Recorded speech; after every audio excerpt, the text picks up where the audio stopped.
Time namin, very simple ang buhay. Ha? We started grade 6, we were 9. And ang kuwan kasi, that was the first class of Lourdes. Galing kami sa iba-ibang eskwelahan. Doon nagkita-kita, parang naging melting pot ang grade 6 ng Lourdes. The two of us, we belong to the first graduates of elementary also of Lourdes. We were only 9 then. That was I think that was the fourth year of operation of Lourdes, because they started with kinder up to grade 2, and then grade 3 up to grade 4, and then grade 6. We were the first grade 6 students of Lourdes then. During my time, that was way back in the very early 60s, Lourdes School actually accepted me because it was in dire need of enrollees. It was very new. They accepted me. Maybe they saw the virtues I had. Maybe they thought that this is one guy who'd be a priest one day. Of course. So that's it. I was made to sign with my parents during the enrollment that I promised to keep my conduct. And I did. On the first day of school, I found myself in the principal's office. And that was only the start. But I'll tell you, at that time, education in Lourdes was the best I ever had. We had, good values were taught us. I think the deep religious orientation among the brothers was passed on to the students. I realized that one seed was planted into me. It was by Father Angel de los Arcos. He was our religion teacher. And then he would always stress the word faith. Whenever you're confronted with problems, faith, and everything, faith, faith, faith. So at that time, we just took it, I personally took it lightly. Parang assignment lang eh. But eventually in life, I found sense in it. And that is one thing I have to look back and thank Lourdes School for implanting that seed of faith in me. The values that I've learned actually, I learned from one of the priests there, Father Gregorio. Father Gregorio was so caring, you know, and that's the value that I had, thoughtfulness that he showed, the caring.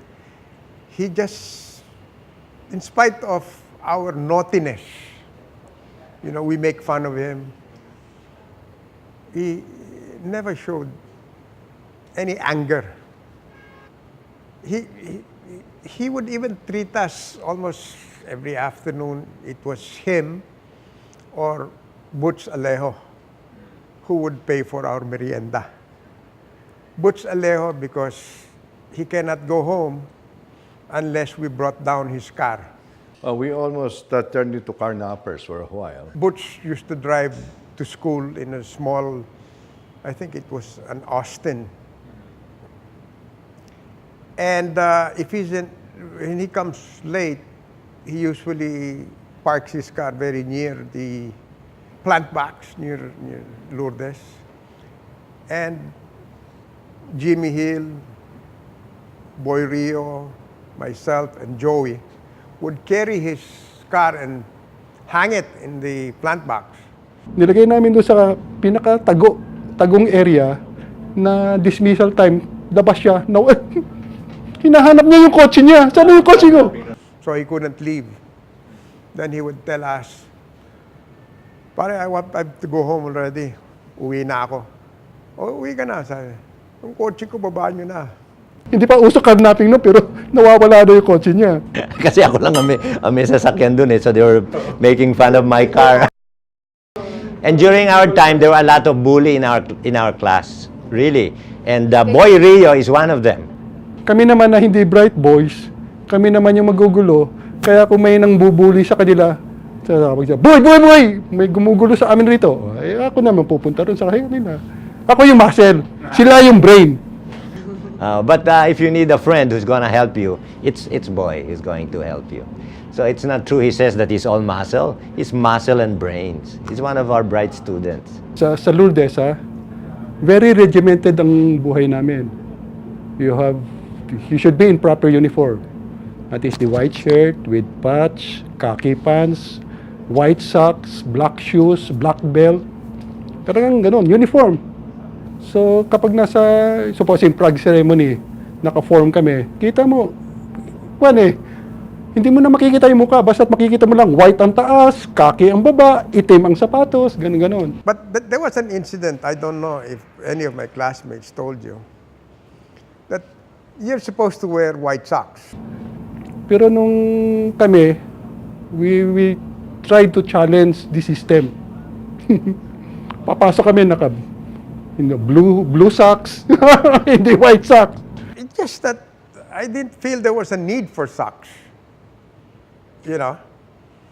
And even now, I can't stand wearing socks because you have to match it with either your pants or your shirt. Okay, we did something wrong. We face the consequences. But we enjoy. We don't let it disturb us, but rather use it for fun. Wow. It's something money can't buy, Crazy, every day it was fun. To the present students of Lourdes, cherish the days and the education, more so with the education that Lourdes has to offer you now. I go back to high school all the time. When I teach my boys and my girls, my children, math or sciences, etc., I tell them I learned this not from college, not from LaSalle, but from Lourdes. And I thank Lourdes for that. Lourdes had really prepared me very well. And until now, whatever I learned in Lourdes, in all those subjects, I'm still using them. They really offer good education. And the bonding, like I said, even now, even after, showed between me, my family, and Father Gregorio. And now that we are old, the senior citizen, I will tell you how important your high school life is. If I were you, you must decide to be serious and invest time in learning what Lourdes has to offer. And Lourdes School has a lot to offer. I will tell you that your future will depend largely on how you are going to fare out in your high school days. Believe me.